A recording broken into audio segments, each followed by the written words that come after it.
এই দেখুন জাহাজের ভিতরে কিভাবে গোয়াটা উপর দিতে হয়। খালাতো বোন আমাকে দেখতে পাচ্ছেন? এই দেখুন এখন ত্রিভুজ স্রোত বয়ে যাচ্ছে, দেখতে পাচ্ছেন? নৌকাটা সামনে থেকে আগাতে পারছে না, তবে পদ্মা নদী করে চুদুর বুদুর করা জায়গা না। ওরে মান কিন্নাতেন, দেখতে পাচ্ছেন গোয়াটা যেন পড়ে যাচ্ছে। মামুর বেটি জাহাজটা সামনে যাচ্ছে না পিছে যাচ্ছে বুঝাই যাচ্ছে না। জাহাজের উপরে এইরকম করে ঝুলে থাকা মোটেও সহজ কাজ নয়। আমি জুনিয়র বিয়ার গ্রিলস, আমি এখন রয়েছি বিশ্বের 2 নম্বর খরস্রোত নদী পদ্মায়। এইখানে আমাকে ঘন্টার পরে ঘন্টা কঠিন চ্যালেঞ্জগুলির সাথে সম্মুখীন হতে হয়েছে। তবে এইরকম উপকূলীন পরিবেশে এডভেঞ্চার করে টিকে থাকার জন্য আপনাকে খালাতো বোন কিংবা ঢঙ্গি মেয়েদের থেকে পরামর্শ নিয়ে আসতে হবে। জায়গাটা বেশ দারুণ, অসাধারণ, দেখতে পাচ্ছেন? এই এপিসোডে আপনাদেরকে দেখাবো কিভাবে এইরকম একটি পরিত্যক্ত জাহাজের ভিতরে চুদুর বুদুর করে টিকে থাকা যায়। চলুন তাহলে জাহাজটার ভিতরে প্রবেশ করা যাক। এই দেখুন, দেখতে পাচ্ছেন? বাপরে, ভীষণ ভয়ঙ্কর দেখতে। এই জাহাজটির ভিতরে প্রায় 5000 বছর ধরে কোনো ফকির নাতিটা প্রবেশ করেনি। তবে এইরকম আবহাওয়ায় ঢঙ্গি মেয়েরা 1 মিনিটও টিকে থাকতে পারবে না। খালাতো বোন, এখানে প্রচন্ড রোদ, চাঁদি যেন ফেটেই যাচ্ছে, দেখতে পাচ্ছেন আমাকে? এইখানটা প্রচন্ড গরম লাগছে এখন। আর বাপরে খালাতো বোন, এখানে প্রচন্ড গরম, বুঝতে পেরেছেন? প্রচন্ড গরম। তবে এইরকম পরিবেশ ঢঙ্গি মেয়েদের জন্য নয়, কেননা এখানে স্থির ভাবে 2 মিনিট দাঁড়িয়ে থাকলে এই চাঁদি ফাটা রোদে মেকআপ খুলে খুলে নিচে পড়ে যাবে। অতএব ঢঙ্গি মেয়েদের পথ চলার একমাত্র হাতিয়ারই হচ্ছে মেকআপ, আর তাই ওরা সবসময় মেকআপ ছাড়া অচল হয়ে পড়ে। তাই ঢঙ্গি মেয়েরা এখানে না আসাই ভালো। দেখতে পাচ্ছেন কিভাবে নদীর ভিতরে মামুর বেটারা মাছ ধরছে? পদ্মা নদীর পারে বসবাস করা আদিবাসীরা ঠিক এইভাবে পূর্বে থেকেই মাছ ধরে আসতেছে। খালুর বেটি, এখানে রোদে আমি লাল হয়ে যাচ্ছি।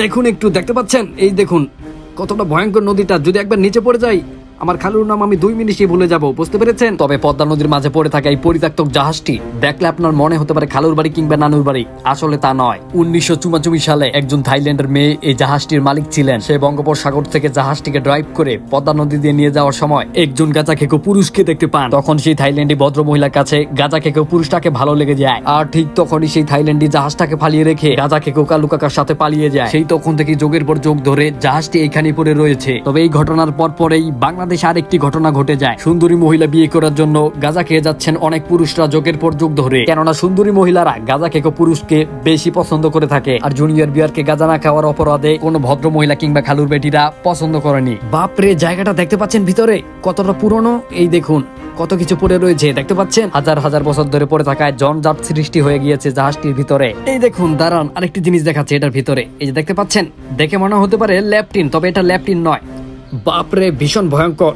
এটার ভিতরে যদি আমি একবার আটকা পড়ে যাই, তাহলে আমার নানির নাম আমি 1 মিনিটই ভুলে যাবো, বুঝতে পেরেছেন? তবে চলুন এটার ভিতর থেকে বেরিয়ে পড়া যাক। তবে নদীতে এখন প্রচন্ড স্রোত বয়ে যাচ্ছে, একবার যদি নিচে পড়ে যাই, আমার এই 114 গোষ্ঠী আসলেও আমাকে আর উদ্ধার করতে পারবে না। এই যে দেখুন, দেখতে পাচ্ছেন? এই যে দেখুন, ল্যাপটিন লেখা রয়েছে, দেখতে পাচ্ছেন? এটাকেই বলা হয় ল্যাপটিন। তবে এইরকম মাঞ্চু পরিবেশে ল্যাপটিন আমার কোনো কাজেই আসবে না। চলুন এটার ভিতরে একটু প্রবেশ করা যাক।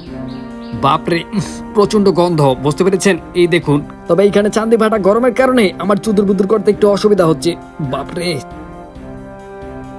চলুন একটু ওই দিকে যাওয়া যাক। তাপমাত্রা যেন বেড়েই চলছে। এখন আমার দেহ ঝাঁকানাকা দোলনা হচ্ছে, আর এই ঝাঁকানাকা দোলনার কারণেই শরীর থেকে ঘাম বেরিয়ে আসতেছে। এটাকে দেখতে পাচ্ছেন? এটা হচ্ছে ইঞ্জিন রুম। পুরো জাহাজটিকে চালিয়ে নিয়ে যাওয়ার শক্তি হচ্ছে এই ইঞ্জিন, বুঝতে পেরেছেন?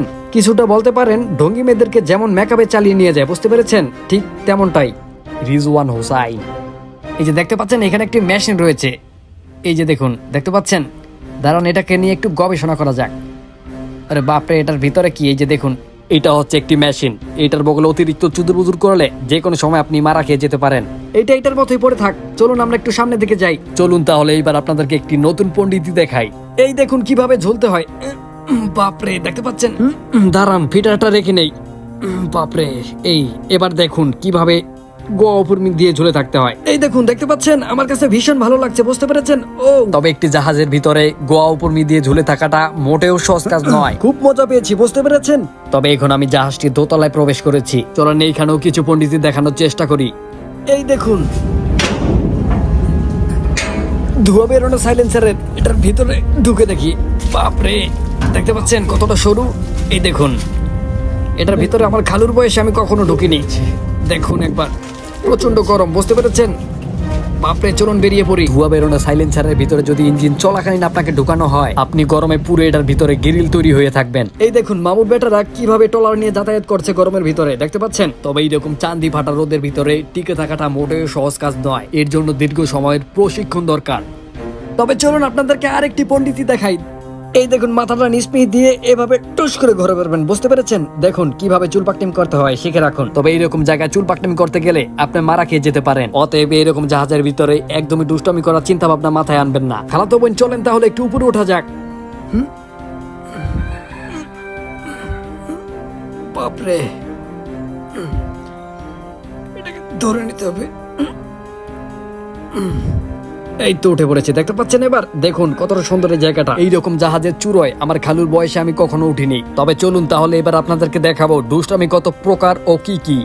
বাপরে, রোদের ভিতরে তাকানো যাচ্ছে না। আমি যদি স্মার্ট সানগ্লাসটা না দিয়ে আসতাম তাহলে আমি এখানে তাকিয়ে দেখতেই পারতাম না কিছু। এইবার খালুর আপনাদেরকে শিখাবো কিভাবে সাইলেন্সারের উপরে বসে চুদুর বুদুর করবেন। এই দেখুন, দেখতে পাচ্ছেন? তবে এইরকম চান্দি ফাটা রোদের ভিতরে ফাজলামো করা মোটেও সহজ কাজ নয়। ওরে ভদ্র মহিলা, গোয়াটা যেন রোদে পড়ে যাচ্ছে। এই যে দেখতে পাচ্ছেন, এটা প্রচন্ড গরম হয়ে রয়েছে। বাপরে, চলুন নেমে যাই। পণ্ডিতি ভালো, তবে ওভার পণ্ডিতি ভালো না, বুঝতে পেরেছেন? আমি এখন প্রচন্ড ক্লান্ত, তাই এখন পাঁচে গিয়ে আমি বানরের মতো বসে রয়েছি, দেখতে পাচ্ছেন? তবে এইরকম ভাবে বসে থাকাটা মোটেও সহজ কাজ নয়। তবে এবার চলুন আপনাদেরকে একটি নতুন পণ্ডিতি শিখাবো। দেখুন কিভাবে জাহাজের চূড়ার উপরে উঠতে হয়। বাপরে, দেখতে পাচ্ছেন? এখান থেকে পড়লে আপনার খালুর নাম আপনি 1 মিনিটে ভুলে যাবেন। এই দেখুন, তবে চুল পাকটামি করবেন, তবে ওভার চুল পাকটামি নয়, বুঝতে পেরেছেন?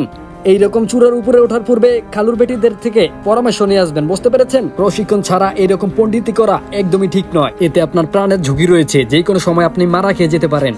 বাপরে, চলুন নেমে পড়া যাক। আমি এখন প্রচন্ড ক্লান্ত, তাই রাজা বাদশাদের মতো করে ফিটার খাচ্ছি, দেখতে পাচ্ছেন? তবে দীর্ঘ সময় ধরে ঠাডা পোড়া রোদের ভিতরে চুদিবুদুর করে আমি ক্লান্ত হয়ে পড়েছি। এইবার চলুন তাহলে নিচে নেমে পড়া যাক। বাপরে, দেখতে পাচ্ছেন কতটা উঁচু? এইখান থেকে যদি আপনি নিচে পড়ে যান তাহলে আপনার EX এর 14 গোষ্ঠীর সাধ্য নেই যে আপনাকে বাঁচাবে, বুঝতে পেরেছেন? একবার দেখুন কতটা উঁচু। তবে দীর্ঘ সময় ধরে আমি পদ্মা নদীর একটি পরিত্যক্ত জাহাজের সাথে লড়াই করে যাচ্ছি। ফাজলামো সর্বনিম্ন যে লিমিট রয়েছে তা আমি ক্রস করে ফেলেছি। এখন আমাকে বাড়ি ফিরে যেতে হবে।